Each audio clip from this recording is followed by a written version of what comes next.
This is a lecture for Chapter 6, where we're going to cover the topic of drugs and law enforcement. Well, there's a lot to cover there. Let's jump into it. I am going to have to, skip some parts of the chapter, especially details and specifics. I'll try to point along the way to sections or areas where you might want to pay a little bit closer attention because I'm not going to have time to cover everything. All right, so what do we mean when we're talking about law enforcement? That's a pretty broad term in connection with trying to control and fight illegal drugs. Number one, that includes crop eradication. Number two, the control of refining agents and solvents, the control of precursor chemicals, the interdiction of illegal drugs at our borders. Five, the arrest of criminal offenders, and six, the use of asset forfeiture and other means to reduce the financial gains of those involved in illegal drug trafficking. So there's a long list there. Let's get into some of the specifics here. Let's talk money just a little bit. If we go back and again, let me remind everybody that in these lectures, I draw heavily from my own statistics that I've looked up to find newer, more updated numbers as opposed to the older numbers found in the textbook. And here I'm showing a trend because we got 2012 data, but that's to show a trend. In 2012, the drug control budget of the United States was around $25 billion. And since then, it has almost doubled to the current $46.1 billion budget for the year 2024. Almost a doubling. Now, of course, that doesn't adjust for inflation and that kind of thing, but still, that is a real increase. And so what does that tell us? That tells us that the federal government is spending lots of money and spending more money in trying to fight the drug problem. About 26% of this federal budget goes to prevention and treatment, while the rest of it, the balance of that, which would be 74%, goes to other activities. Really what we're going to be focusing on this chapter, which is law enforcement, as opposed to trying to sort of prevent and treat illegal drug use. Instead, this is coming at it from a law enforcement, criminal justice perspective. So this is less than in the past. You'll see in the textbook, they give you an older statistic which shows that about half of the federal budget was targeted towards prevention and treatment. And that in more recent years, a bigger chunk, as the number and dollars have grown, more of it has grown for the law enforcement side of it. And this has, some of this has to do with the fact that we have a lot of illicit drugs pouring across our southern border. And so there's a lot of money that's more money compared to the past being spent on these various law enforcement strategies. We'll get into details, more of these strategies as we go along. Now, what do we mean by source control programs? These are aimed at limiting the cultivation or the growing of illicit drugs or the plants that make illicit drugs. So source is a good word there. Where do these plants come from that are used to make these illegal drugs? Can we stop a drug production at the farming level, at the cultivation level where it's grown and produced, the drugs are produced? Can we stop it or reduce it at these early stages so we don't have to try to reduce it further down the line?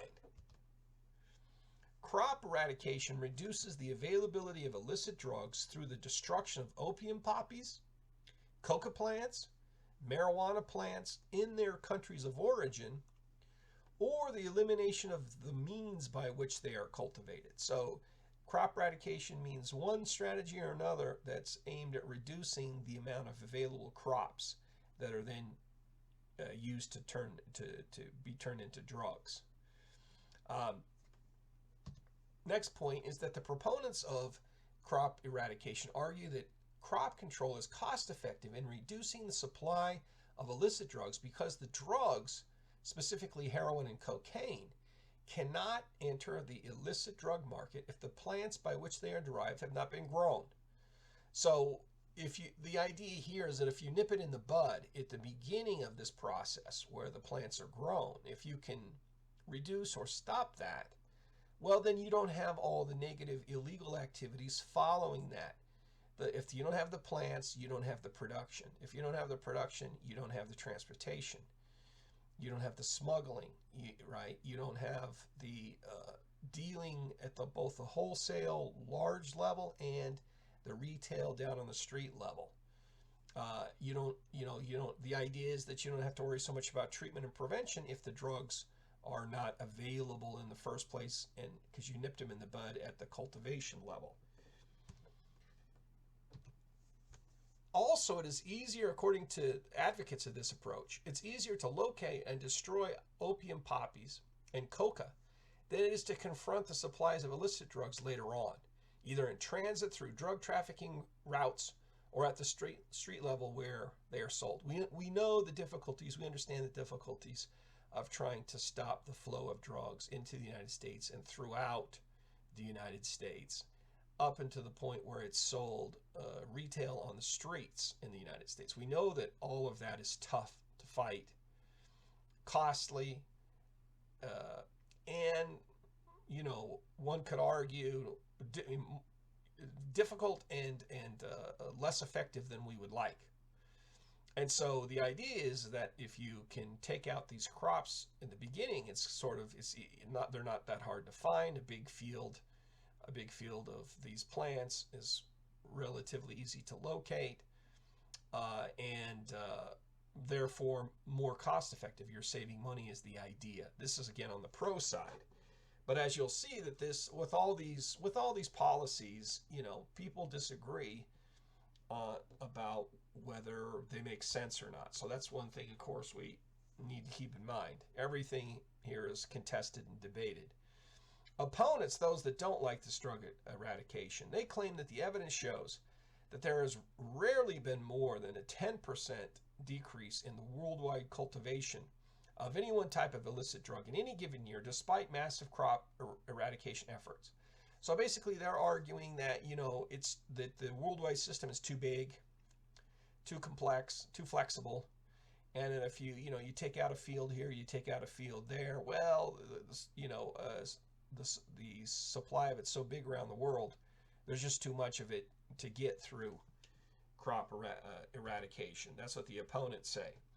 They also say that even where there is a reduction in the cultivation of a particular crop, such as opium, poppies, or coca, in one part of the world, there's typically an increase in the cultivation in a neighboring country or another part of the world. This phenomenon is often likened to a continuing game of whack-a-mole. Now, let's take this from an economics point of view. According to economics theory, that if you have a particular demand for a drug, say the United States, the people in the United States demand a certain level of drug, and that demand is steady. The idea from an economics point of view is that if you cut off the supply from one country or one area due to crop eradication, say you wipe out a field or multiple fields of these plants, the idea from an economic theory perspective is that the demand is there. The people want the drugs.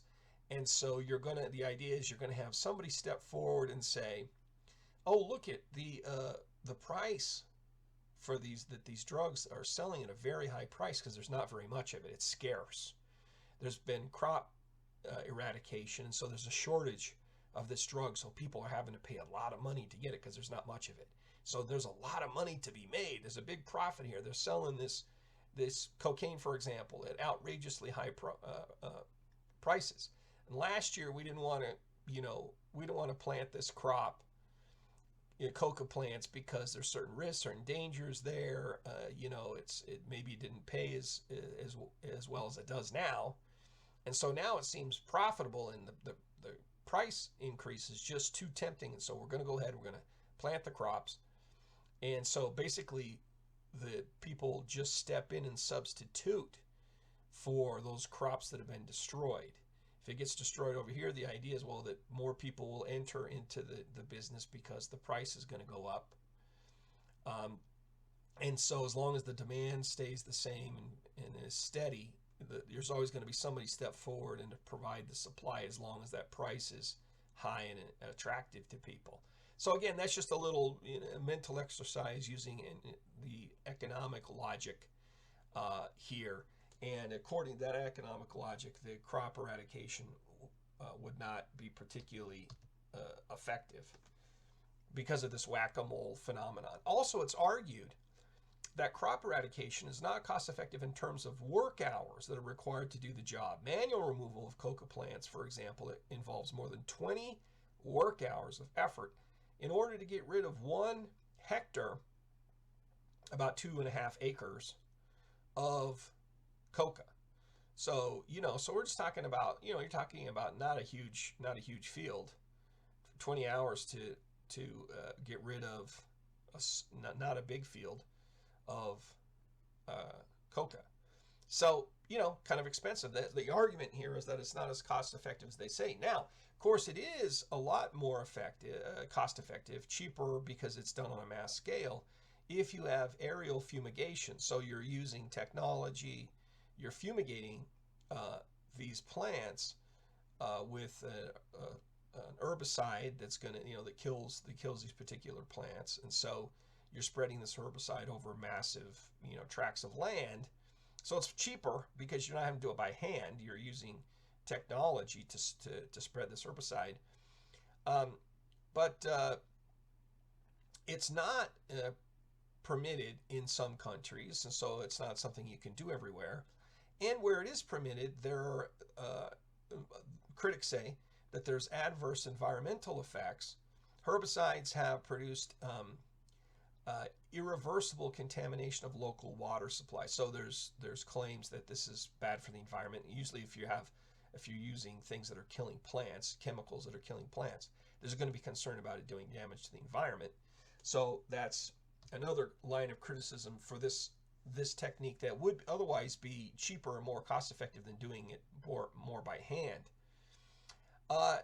Now there's 2 ways, moving on to the next stage, there's 2 ways to exert chemical control over the availability of legal drugs. Number 1, controlling the refining of solvents that are required for the processing of plant-based materials. And 2, controlling the precursor chemicals and other substances used in the manufacture of illicit drugs.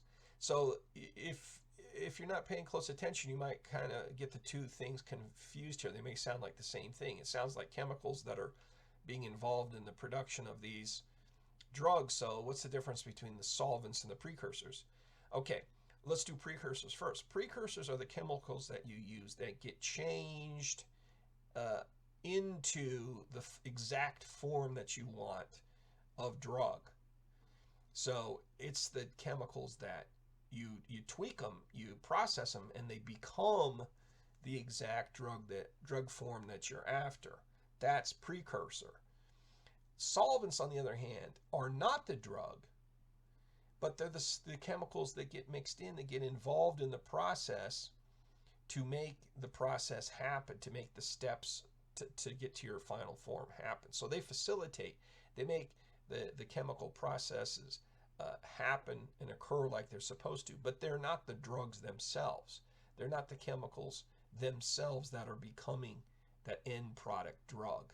Okay, hopefully I'm clear about that. If ever I'm not clear or the textbook's not clear about any of this kind of stuff, since this is a video recording, we're not doing interactions back and forth live here. Shoot me an email about any of this stuff if it's not clear, and I'd be happy. I always try, especially if it's a simple little question, to get back to you just as quickly as possible on that.